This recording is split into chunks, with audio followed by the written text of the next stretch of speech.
झापामा केपी शर्मा ओली र बालेन शाह मात्रै होइन, रञ्जित तामाङ पनि छन् भन्ने कुरा सार्वजनिक एक डिबेटले देखायो। रञ्जितले हिसाब खोजे, भदौ 23 र 24 को विद्रोहमा मारिएका युवा र विध्वंसको नैतिक जिम्मेवारी खोजे।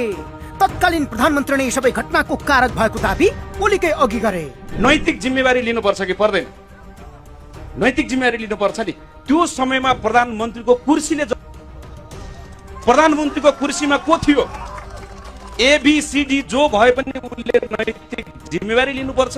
झापा 5 मा केपी ओली जित्ने सबैभन्दा बलियो आधार नै उनले यहाँ विकास गरेको छु भन्ने हो। तर यहाँ पनि रञ्जितले रातो न पिरो बनाइदिए। अर्थात् आवश्यकता टेलिफोन टावरको थियो, तर भ्यू टावर बनाउनु भयो भन्दा जनताले ताली पिटे। तपाईँले भ्यू टावर बनाउनु भयो। गौरीगञ्ज गौरादको तल्लो बेल्ट यहाँ माथि चपेटीमा कहिलेकाहीँ साथीहरू यसो हावा खान जानुहुन्छ, त्यहाँ फोन लाग्दैन। तपाईँले यत्रो भ्यू टावर बनाउनु भयो, यहाँ टेलिफोनको टावरको कुरा छ जनताको। सम्भवतः यो डिबेटमा सहभागी भएर जवाब खोज्ने काम बालेन शाहले पनि गर्नु पर्थ्यो। ओलीका कमजोरी र आफ्ना एजेन्डा सुनाएर जित हारको छुनफानो तय गर्ने काम पनि यहीबाट हुन्थ्यो। तर उनले त कसम खाएका छन् 76 जना बच्चाका हत्यारा र उसको मतियारसँग एउटै मञ्चमा उभिनु भनेको त्यसमा सामेल हुनु हो भन्दै यसअघि नै ओली र गगनसँग डिबेट गर्न इन्कार गरेका थिए। तर छापामा उनी गयल भएपछि उनको ठाउँ रञ्जितले लिएर प्रश्न खडा गरे। ओली रक्षात्मक भएर जवाब फर्काए। बच्ची मारिएका थिएनन्। कहाँ मारिया थिए मान्छे? घरभित्र, स्कुलमा बच्चा बच्ची भएका ठाउँमा मारिया थिए कि संसद भवनमा आगो लाउन जाँदा, पर्खाल भत्काउँदा, फलाम काट्ने औजार बोकेर घरैबाट आएकाहरू गैँती बेल्चा बोकेर, झम्पल बोकेर, पर्खाल फोरेर आगो लगाउन पुग्दाखेरि, प्रहरीमाथि हमला गर्दाखेरि मारिए। इतिहासकै तनावपूर्ण अवस्थामा केपी ओली उभिएका छन्। अर्थात् अहिलेसम्म भएका 7 निर्वाचन मध्ये 6 वटामा सजिलै जित निकाले।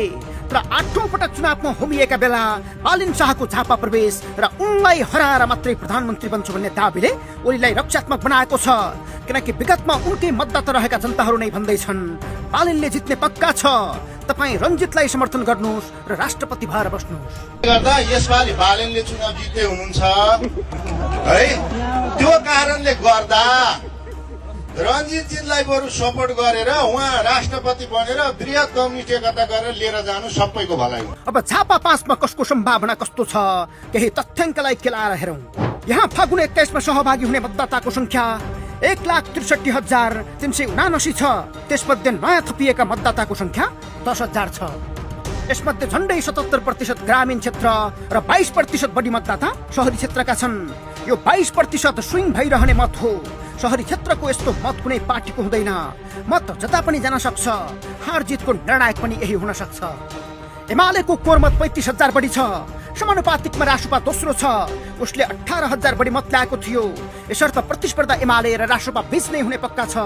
कांग्रेसको झन्डै 17,000 र माओवादीको 8,000 बढी थियो। राप्रपाको झन्डै 10,000 मत रहेको अनुमान छ। यसर्थ कसैसँग पनि गठबन्धन नभएको र मतदाता पनि परिवर्तनको पक्षमा उभिए बालेनले जित्न सक्छन्। बालेनले मात्रै होइन, झापामा रासुपाले अन्य निर्वाचन क्षेत्र समेत जित्न सक्छ।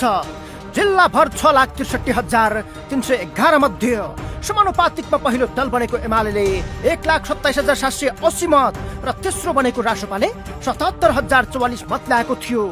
अहिले 50,000 मतदाता थपिएर 7,13,537 पुगेका छन्। तर अहिले यहाँ हर्क साम्पाङको पार्टीले समेत मतमा प्रभाव पार्नेछ। यहाँ समीर तामाङ उम्मेद्वार छन्। त्यति मात्रै होइन, झापा 5 मा मात्रै दुर्गा प्रसाईले 3 देखि 5,000 मत प्रभावित पार्ने आकलन छ। देश कस्तो बनाउने एमसीसी को बारेमा के छ? पुङलुङ पुङलुङ पुङलुङ पुङलुङ पुङलुङ पुङलुङ पुङलुङ पुङलुङ पुङलुङ पुङलुङ पुङलुङ पुङलुङ पुङलुङ भिजन त्यही हो। के रासुपा पहिलो दल बन्न सक्छ? अब केही तथ्याङ्कलाई केलाएर हेरौँ। प्रत्यक्षमै 21 सिट ल्याएको रासुपाले 21 निर्वाचन क्षेत्रमा थोरै मतान्तरले हारेको थियो। अर्थात् 5 देखि 25% भन्दा कम मतान्तरले 21 जना उम्मेद्वारले हारेका थिए, जो अहिले सबैभन्दा जित्ने सम्भावना भएका क्षेत्र हुन्। यदि यी क्षेत्रमा जिते प्रत्यक्षमै झन्डै 40 सिट ल्याउने सम्भावना पनि देखिन्छ। 2079 को निर्वाचनमा देशभरबाट रासुपाले 11,30,000 समानुपातिक मत ल्याएको थियो। तर एमाले, कांग्रेस र माओवादीको मत झन्डै 68 लाख बढी थियो। बाँकी 21 लाख मत मात्रै अन्य दलले पाएका थिए। सबैभन्दा बढी समानुपातिक मत काठमाडौँ उपत्यकामा ल्याएको छ। कुल मतदाता मध्ये राष्ट्रपाले काठमाडौँ, भक्तपुर र ललितपुरका 15 निर्वाचन क्षेत्रमा 22% मत ल्याएको थियो। पार्टी बनेको 6 महिनामै यो मत ल्याउनु सामान्य होइन। त्यसपछि सबैभन्दा बढी पोखरा र चितवनमा ल्याएको छ। सबैभन्दा कमजोर क्षेत्र मध्य प्रदेश र कर्णाली थियो। मध्य प्रदेशमा राष्ट्रपा समानुपातिकमा 8औं स्थानमा आएको थियो। पहिलो बनेको कंग्रेसले 4,34,000 मत ल्याउँदा राष्ट्रपाले 72,000 बढी मत ल्याएको थियो। र यहाँ बालनको प्रवेशले नयाँ तरङ्ग पैदा गरेको छ। कर्णालीमा भने अहिले पनि अवस्था नाजुक देखिन्छ। विगतकै चुनावमा समानुपातिकमा पहिलो बनेको एमाले 1,83,000 बढी मत ल्याउँदा 5औं दल बनेको राष्ट्रपाले 20,167 मत मात्रै ल्याएको छ। अहिले यहाँबाट समानुपातिकमा राम्रो मत पाउने विश्वास राष्ट्रपाले गरेको छ। राष्ट्रपाको कमजोर मानिएको क्षेत्र सुदूरपश्चिम पनि हो। तर बुधबार सुदूरपश्चिमबाट चुनावी आमसभाको सुरुवात गरी राष्ट्रपाले दबाव जमाउन खोजेको छ।